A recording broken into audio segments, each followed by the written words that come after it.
Selamat pagi adik-adik, selamat hari Minggu untuk kita semua. Kita kembali lagi sekolah minggu online ya adik-adik. Dan kakak hari ini akan mengajar lagi di kelas Madya. Oke, sebelumnya adik-adik siapkan dulu Alkitab sama buku catatannya buat catat-catat hal penting biar nggak lupa. Oke, udah diambil. Sekarang kita mau berdoa dulu. Mari kita bersatu dalam doa. Selamat pagi Tuhan Yesus, terima kasih Tuhan untuk penyertaan Tuhan kepada setiap kami. Setiap hari ya Bapa, kami tadi pagi bisa bangun Tuhan dengan keadaan yang baik ya Bapa. Tuhan kiranya sertai Tuhan setiap aktivitas kami hari ini ya Tuhan Yesus. Tuhan, sebentar kami akan mendengarkan cerita firman Tuhan.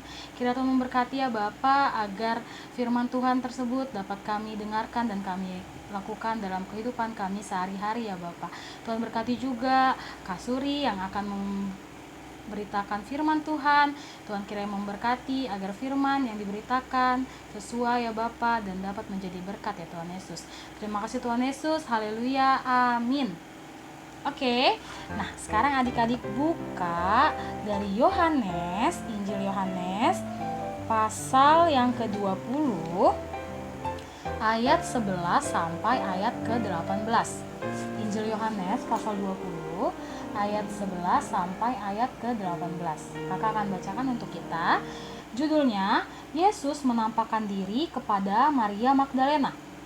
Tetapi Maria berdiri dekat kubur itu dan menangis. Sambil menangis, ia menjenguk ke dalam kubur itu.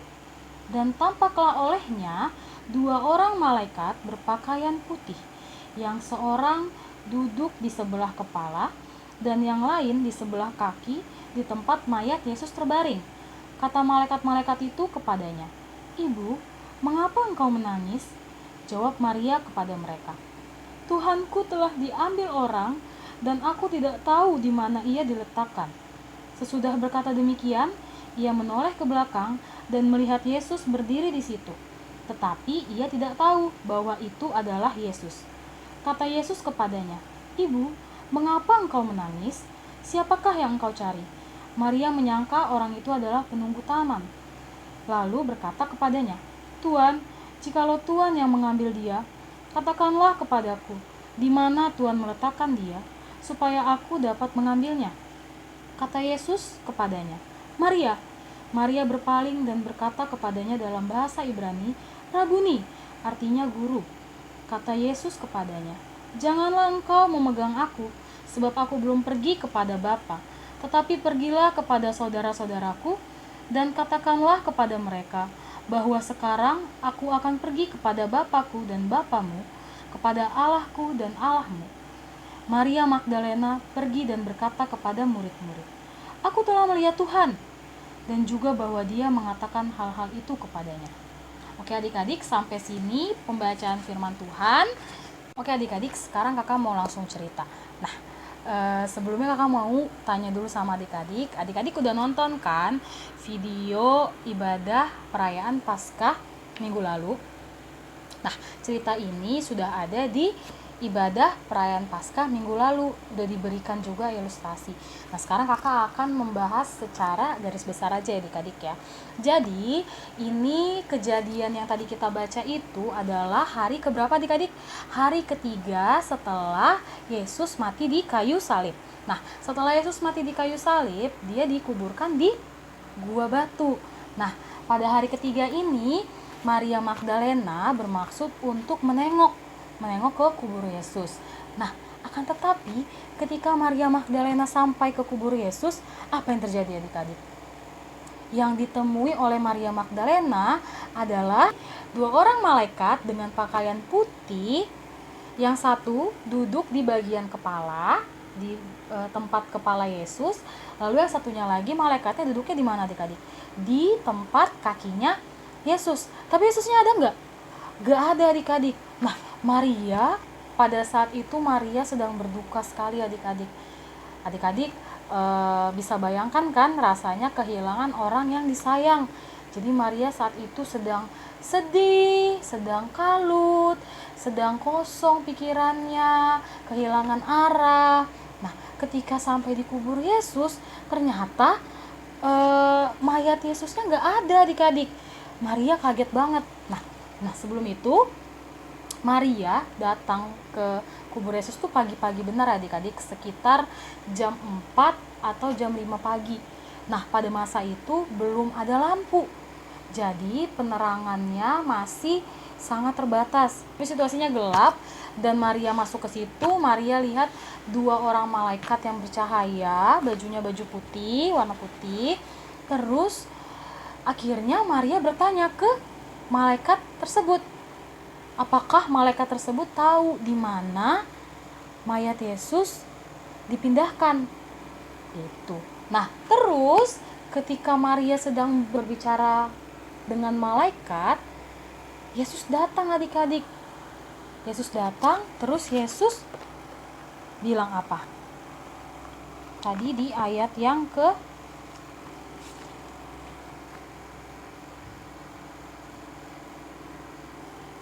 15 ya. Yang tadi ayat ke-14 dulu deh. Sesudah berkata demikian, ia menoleh ke belakang dan melihat Yesus berdiri di situ. Tetapi ia tidak tahu bahwa itu adalah Yesus. Jadi Maria, tadi karena apa adik-adik? Karena situasinya yang gelap, jadi Maria masih samar-samar lah ngelihatnya. Nggak tahu kalau itu Yesus. Terus Yesusnya bicara dong, "Ibu, mengapa engkau menangis?" Nah, ketika Yesus berbicara, Maria juga tidak mengenali suara Yesus. Maria justru berkata, "Tuhan, jikalau Tuhan yang mengambil dia, katakanlah kepadaku di mana Tuhan meletakkan dia supaya aku dapat mengambilnya." Maria mengira orang itu adalah Yesus adalah penunggu taman, penjaga taman. Nah, jadi adik-adik, pada masa itu selain kuburnya berbentuk batu, tempatnya itu juga dibikin seperti taman gitu. Jadi Maria pikir yang berbicara sama dia ini penjaga taman yang memindahkan tubuh Yesus. Maria tidak mengenali suara Yesus karena ketika itu dia sedang dalam keadaan yang sangat berduka. Terus dia udah sedang berduka, sedang sedih. Terus ketika datang ke sana berniat untuk menemui, untuk melihat tubuh Yesus, ternyata tubuh Yesusnya hilang. Jadi perasaan Maria saat itu sangat kacau adik-adik, dia tidak mengenali suara Yesus. Lalu ketika Maria menjawab demikian, Yesus akhirnya memanggilnya, "Maria!" gitu. Terus Marianya nengok, Marianya lihat ke belakang, baru deh Maria menyadari, oh ini Tuhan Yesus. Ternyata Yesus yang dia cari ada di belakang dia. Yang dia kira penjaga taman itu adalah Yesus. Lalu dia langsung memanggilnya Rabuni. Dalam bahasa Ibrani artinya guru. Oke, terus ketika dia udah tahu ada Yesus di situ, apa yang mau dia lakukan? Dia langsung ingin memegang Yesus. Lalu Tuhan Yesus bilang, "Jangan," karena Tuhan Yesus apa tadi katanya? Belum pergi kepada Bapa. Nah, terus Tuhan Yesus menyuruh apa? "Pergilah kepada saudara-saudaraku dan katakanlah kepada mereka bahwa sekarang aku akan pergi kepada Bapakku dan Bapamu, kepada Allahku dan Allahmu." Tuhan Yesus mengutus Maria untuk memberitakan kabar kebangkitannya adik-adik. Nah, Maria langsung pergi dan memberitahukan kepada seluruh orang bahwa Yesus bangkit. Oke adik-adik, cerita Alkitabnya kakak ringkas jadi seperti itu ya. Nah, sekarang kita akan merefleksikannya ke kehidupan kita sehari-hari. Oke, apa sih pesan yang mau disampaikan dari bagian Alkitab ini adik-adik? Ada 2 pesan. Yang pertama, kematian Tuhan Yesus ini yang ternyata akhirnya berujung dengan kebangkitan Yesus bisa memberikan penghiburan kepada kita. Gak cuma kepada Maria, tapi kepada kita juga anak-anak Tuhan. Karena kita tahu kalau Tuhan Yesus itu punya kuasa. Tuhan Yesus itu luar biasa. Tuhan Yesus itu adalah Allah yang hidup. Yesus yang kita sembah, yang kita sebut namanya ketika kita berdoa adalah Yesus yang bangkit dari kematian adik-adik. Jadi kebangkitan Tuhan Yesus ini dapat memberikan kita kekuatan dan kita tidak perlu takut lagi karena Tuhan Yesus telah bangkit.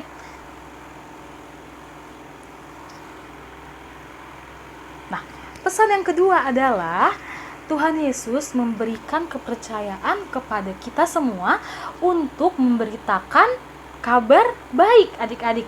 Tadi di Alkitab dikasih tahu ya, diberitahukan kalau Tuhan mengutus Maria untuk memberitakan kabar kebangkitannya adik-adik. Nah, sama halnya dengan Maria, kita juga sebagai anak-anak Tuhan diutus oleh Tuhan untuk memberitakan kabar baik. Apa saja sih yang bisa adik-adik lakukan untuk menjadi pemberita kabar baik? Dengan cara apa aja? Yang pertama dengan perkataan adik-adik. Biarlah perkataan yang keluar dari mulut adik-adik adalah perkataan yang baik, menyampaikan kebaikan. Jadi mulutnya sekarang berkata-kata dengan baik, tidak meledek teman, tidak membuat temannya sakit hati, tidak menyakiti hati orang tuanya, mamanya, papanya. Terus juga bisa berbicara dengan baik. Yang semua yang keluar dari mulut adik-adik harusnya adalah hal-hal yang baik. Oke. Nah, selanjutnya apalagi yang bisa adik-adik lakukan? Dari perilaku.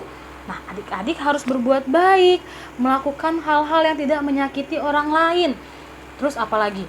Misalnya, adik-adik harus menunjukkan sikap anak Tuhan. Anak Tuhan itu yang seperti apa sih?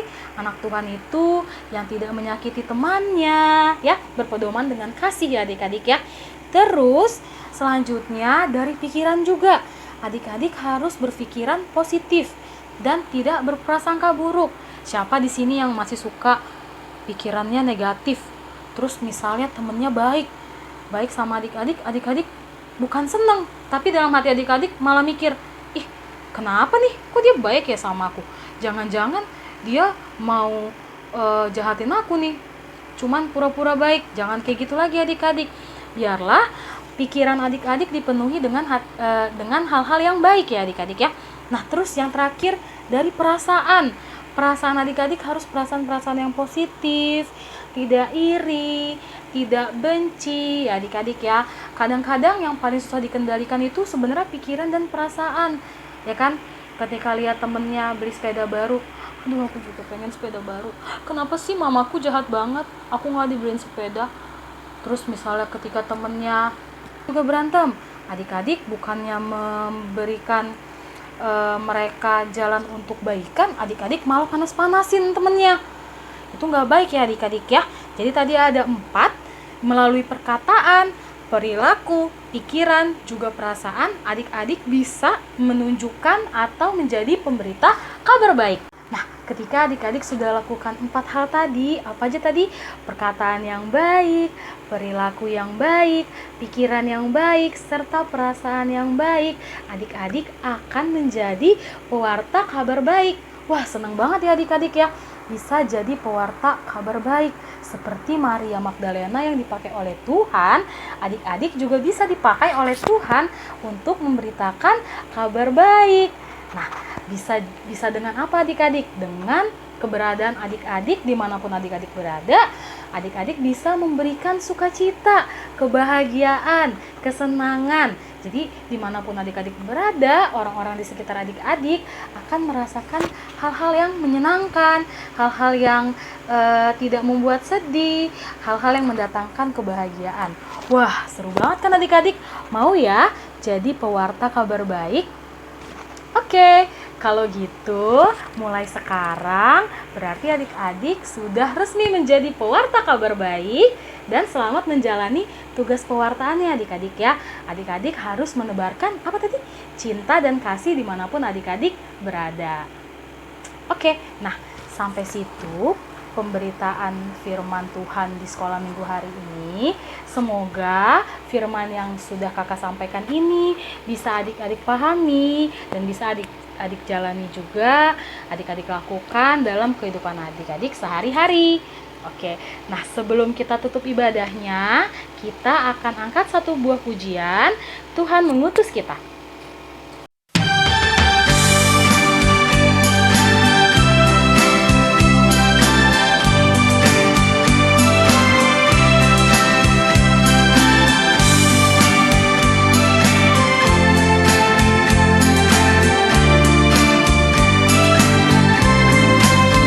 Tuhan mengutus kita ke dalam dunia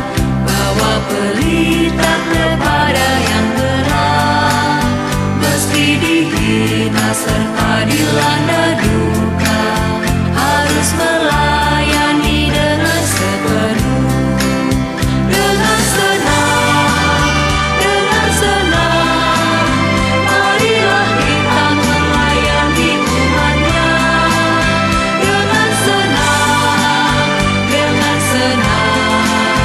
berarti kita memuliakan nama-Nya. Tuhan mengutus kita ke dalam dunia, bagi yang sakit dan tubuhnya lemah, meski dihina serta dilanda duka, harus melayani dengan sepenuh. Dengan senang, marilah kita melayani Tuhan-Nya. Dengan senang, berarti kita memuliakan nama-Nya.